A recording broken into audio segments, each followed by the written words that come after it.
그러면 권칠성 의원님 질의해 주시기 바랍니다. 네, 권칠성입니다.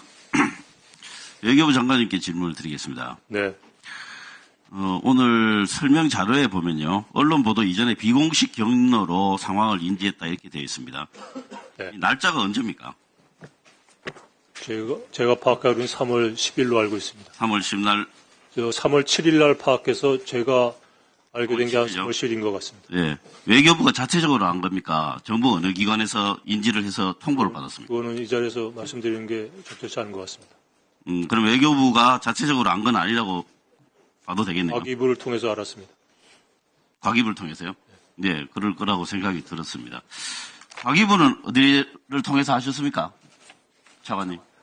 네, 의원님, 구체적으로 경로를 말씀드리기는 좀 알겠습니다. 있을 것 같습니다. 알겠습니다. 외교부 장관님, 3월 17일 날 외교부가 미국 측에 확인한 결과 민간국가 지정은 외교정책 문제가 아니라 보안 문제다 이렇게 이제 해명을 하셨어요. 네. 그런데 그 다음 날 미국의 에너지부하고 외교부, 산업부, 과기부가 화상회의를 했습니다. 네. 그때 그 회의의 결과도 여전히 똑같습니까? 그렇습니다. 똑같다라는 것은 외교 정책상의 문제가 아니고 보안상의 문제다. 기술적이고 실무적인 문제다. 이런 뜻인가요? 그러니까 17일 날 외교부에서 피지로 언론에 알려드린 내용은 저희들이 그때까지 그러니까요. 산발적으로 한 거를 그건 한 거고. 것이고요. 그걸 다시 화상회의를 통해서 미측이 확인을 해주기 위한 게 그 다음날 화상회의. 그게 그 다음 날이잖아요. 그 다음 날 회의 결과도 똑같습니까? 그렇게 알고 있습니다, 저는. 산업부 차관님 예. 맞습니까? 예, 맞습니다. 과기부 차관 맞습니까? 예, 맞습니다. 제가 다른 이야기를 들었기 때문에 확인을 하고 있는 겁니다. 그렇다면 이 단순 보안 사고인데 미국이 왜 이렇게 민간 국가 지정을 했죠? 외교부 장관님 어떻게 생각하십니까? 보안 사고라기보다 그런 보안 문제. 예. 그런 것들이 몇 건이 있었던 걸로 알고 그와 관련된 미측 자체 내 판단에 따라서 한 거지 그걸 저희가 예단해서 지금 네. 그래서 저는 역으로 이런 생각이 듭니다. 이게 그냥 보안 문제인데 아까 또 이야기했잖아요. 기술적인 문제다. 그런데 왜 미국이 우리나라를 민간 국가로 지정을 했을까? 이 부분에 대해서 진짜 깊이 있는 생각을 해봐야 된다고 보거든요. 저는 이거 외교 정책 수준 정도를 뛰어넘는 이 국가 간의 신뢰 문제가 깔려 있는 건 아닌가 이런 생각이 좀 듭니다. 왜냐? 이게 사실 별거 아니라면 아닌 거라고도 생각할 수 있는데 이거는 의도적으로 페널티를 준 게 아닌가 이런 생각이 듭니다. 혹시 그런 생각 해보셨습니까?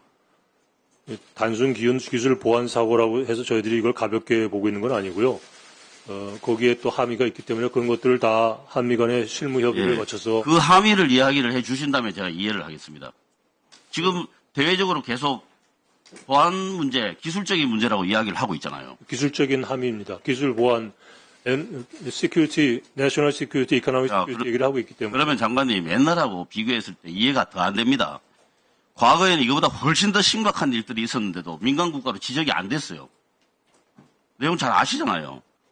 예전에 2001년 1월에서 2월 사이에 우리나라가 자체적으로 원자력 연구소에서 우라늄 분리 실험을 한 게 2004년에 드러났습니다. 그런 사실이 있었지 않습니까? 네. 그랬었잖아요. 그때 유엔 안보리에도 회부될 뻔한 그 정도로 심각한 상황이었습니다. 그 외신들이 보도할 때 한국의 농축 우라늄량이 미미하지만 순도는 무기급이다. 이런 AP나 로이터 이런 그 보도도 있었습니다. 그때 당시에 청와대가 실험실 차원의 소규모 실험이었고 정부의 개입은 없었다. 이런 취지로 해명을 했었거든요. 그러고 나니까 미국의 콜린 파월 국무장관이 한국의 우라늄 농축 실험은 학술 실험 목적에 불과한 것이 명백하다.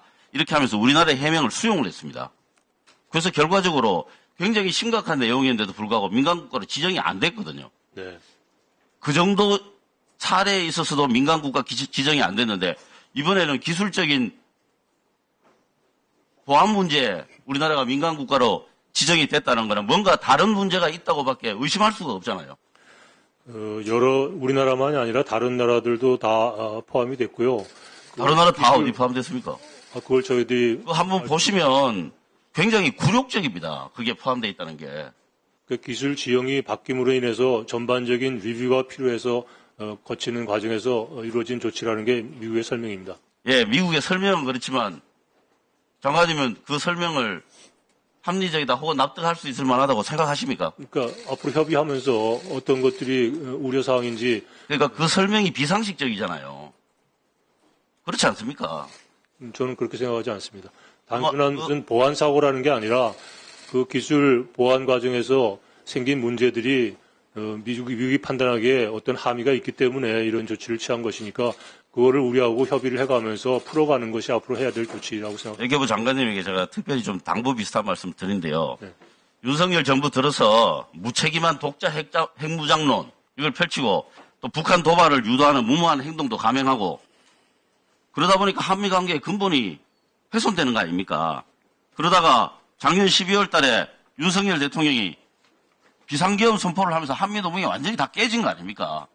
통보도 없이 비상계엄을 선포하고 군대를 이동하고 그러니까 한미 동맹이 유지될 수가 없는 거죠. 그럼 미국이 뭐라고 생각을 하겠습니까? 그래서 이번에 보안 문제와 같은 이런 상대적으로 사소한 문제에 대해서도 민간 국가로 지정할 정도로 양국 관계가 어려워져 있는 겁니다.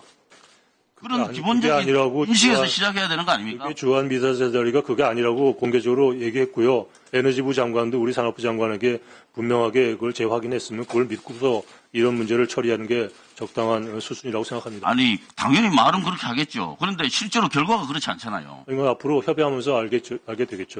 그다음에 산업부 장관님, 예, 장관께서 미국을 다녀오셨죠. 예. 최상목 대행에게 방미한 내용을 보고를 했죠. 예.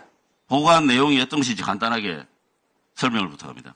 우선 저희 산업부 장관께서 미국의 이 건 관련해서 주무장관, 에너지부 장관에게 이 건이 우리 국내에서 얼마나 심각한 사안인지에 대해서 그 우려를 전달을 하셨고, 거기에 대해서 에너지부 장관이 충분히 이해를 했다라는 말씀을 보고가 됐고요.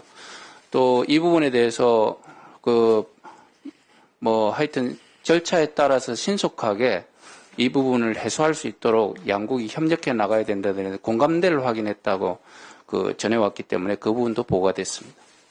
예. 자, 수고하셨습니다. 다음 김기웅 의원님 질의해 주시기 바랍니다. 네,